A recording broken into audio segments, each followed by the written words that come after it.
Welcome back. My name is Eunice and I'm a community pharmacist.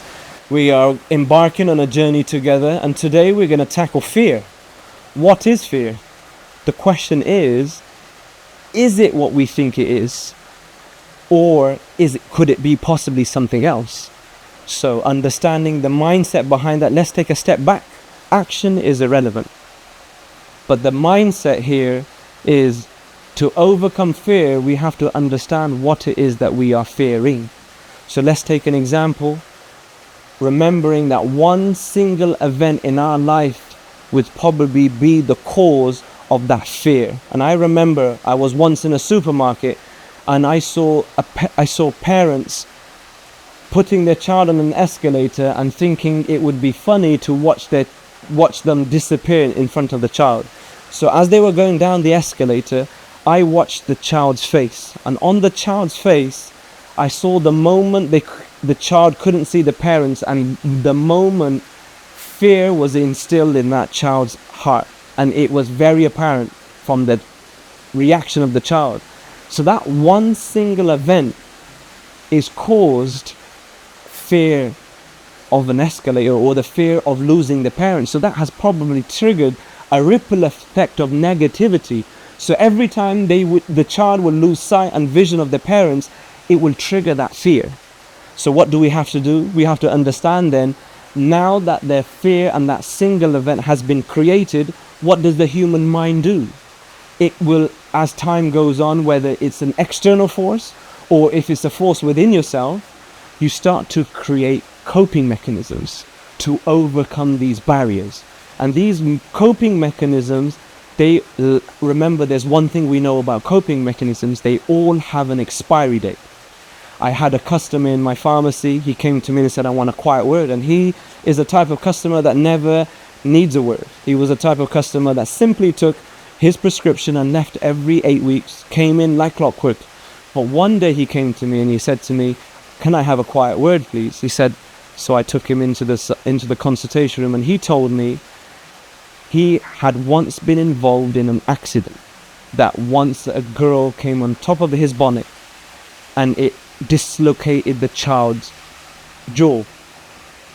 But because of how traumatic it was for the parents took the child away from the scenario, and the man that was involved, although he was very regretful, although he was very sorry, that he was never given closure. So that one single event uncovered for him the piece of the story was never complete for him. So he had to create a mechanism. He spoke to a psychologist that spoke to him and allowed him to create a mechanism that lasted approximately 20 years. When he came to see me, he said, all I can think about is that story, and I want to know the outcome of that girl. So that, what do we know? From that we can draw the conclusion that the coping mechanism had expired. So he had to redevelop that he had to now reintroduce another coping mechanism. And the quicker he understood that there was a coping mechanism, and the quicker he understood the question that he really needs to ask is, please, can you involve another coping mechanism so I can deal with it for a further time?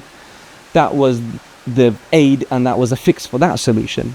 Now going back to the story of fear and that one single event that changed the outcome and introduced the fear for that child. Now every time that child and the parents were separated, that would trigger fear. And this is something that I am very aware of.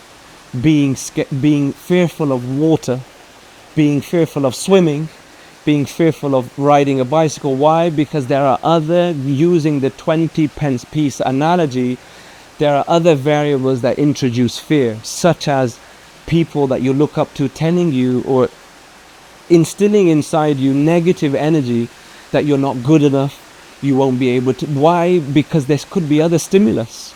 There could be financial factors that are stimulating the child not being able to buy. Because why? Because the parent cannot afford to buy them a cycle. The parents cannot afford to invest in the child to learn how to swim.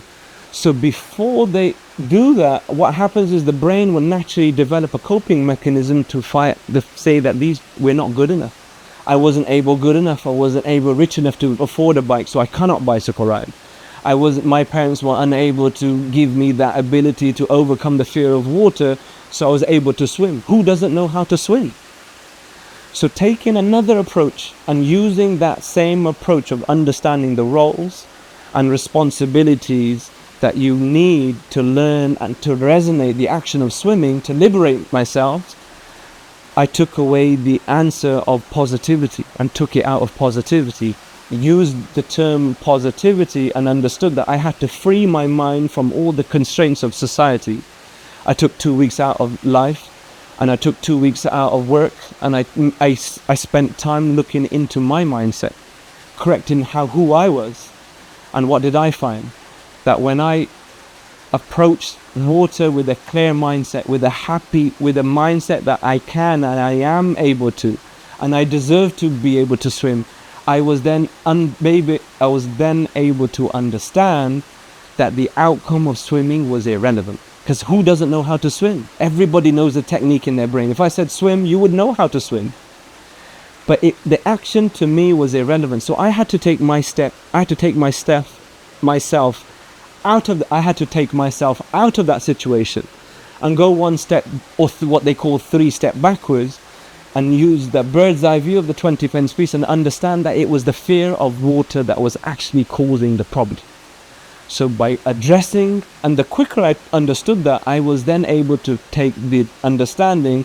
The quicker I understood, the question I had to ask myself is, how do I overcome the fear of water? The quicker I was able to overcome. And once I did that, I was able to swim within an hour. Literally within an hour of positive mindset. That positive mindset triggered my roles as I need to be able to swim. What mindset do I need? What mind is the best mindset do I use? Is without the fear of water, without the fear of drowning, without the fear that I wasn't ever good enough, because these were the fears that were instilled within me. And certain events, I won't go into my personal details too much, but there were personal circumstances that involved the fear of water in my life. Join me on a self-improvement journey to fill the emotional void that has been created by today's society. Follow me on my channel, where we'll be looking through analogies and life experiences to help you fulfill what you find hard, easy. And why? Because we're here to care.